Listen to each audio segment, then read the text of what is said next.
Olá pessoal, tudo bem? E hoje, dia 23 de outubro, nós fazemos memória a São João de Capistrano.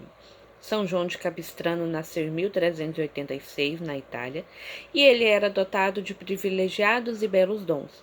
Então, ele ingressou os seus estudos na Universidade de Perusa, estudos jurídicos na Universidade de Perusa, veio a se tornar juiz de direito, se casou e foi governador de uma cidade na Itália.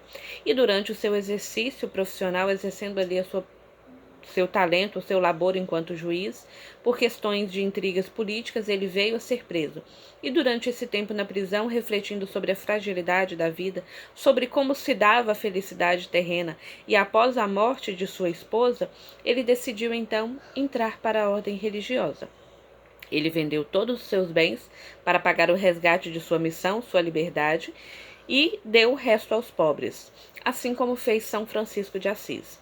E em uma vida entregue profundamente à oração, ele se deu ao espírito de mortificação, sempre esperando de Deus, não a partir dos homens mais.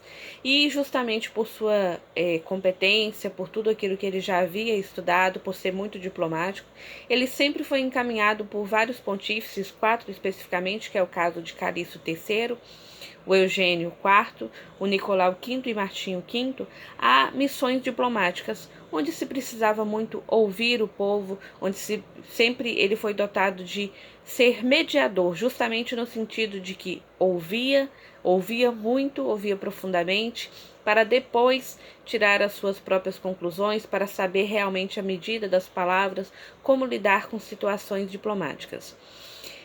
São João de Capistrano, ele também por várias vezes, 3 pontífices o quiseram o nomear bispo de algumas dioceses, no caso, mas ele sempre preferiu estar entregue à pregação, ao anúncio. Então, ele abriu mão dessas indicações que eram feitas, preferindo se manter enquanto missionário, aquele que ia sem exatamente os títulos honoríficos. Quando os turcos quiseram invadir a Europa exatamente para poder ir contra a fé cristã e também tendo o risco de uma desordem na própria ordem no qual ele estava, franciscana, ele decide então, vai para a Hungria e ali ele anuncia para toda a nação a palavra, despertando no povo um desejo exatamente de se tornar o exército que lutava para defender a fé.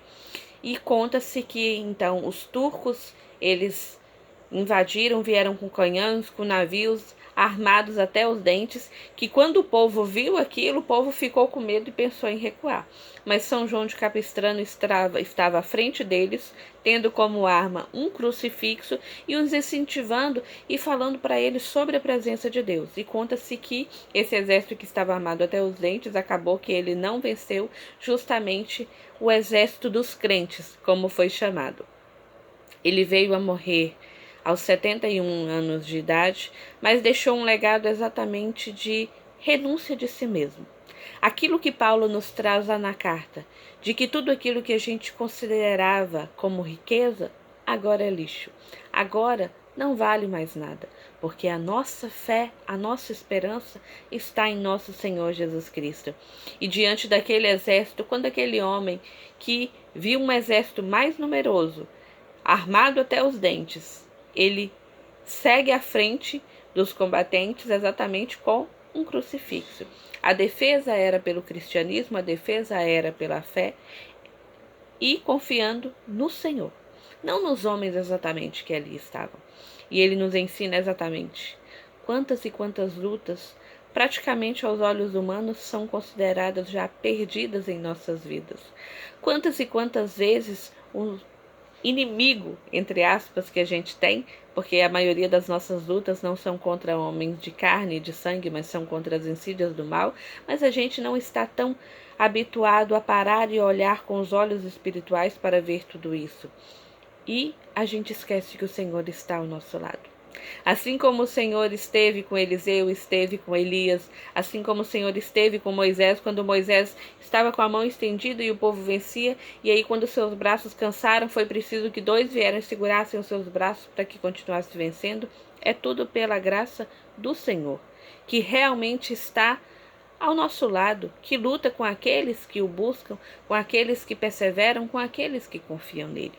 E é exatamente esse legado que São João de Capistrano deixa para cada um de nós, de refletir sobre aquilo que a palavra já nos traz, sobre nos desvencilhar, sobre ver que realmente é tudo passageiro e não tem valor as coisas desse mundo, mas que o Senhor é eterno, permanece para sempre e o principal, Ele caminha conosco, Ele está conosco. Então, no dia de hoje, que nós possamos pedir a intercessão. São João de Capistrano, rogai por nós.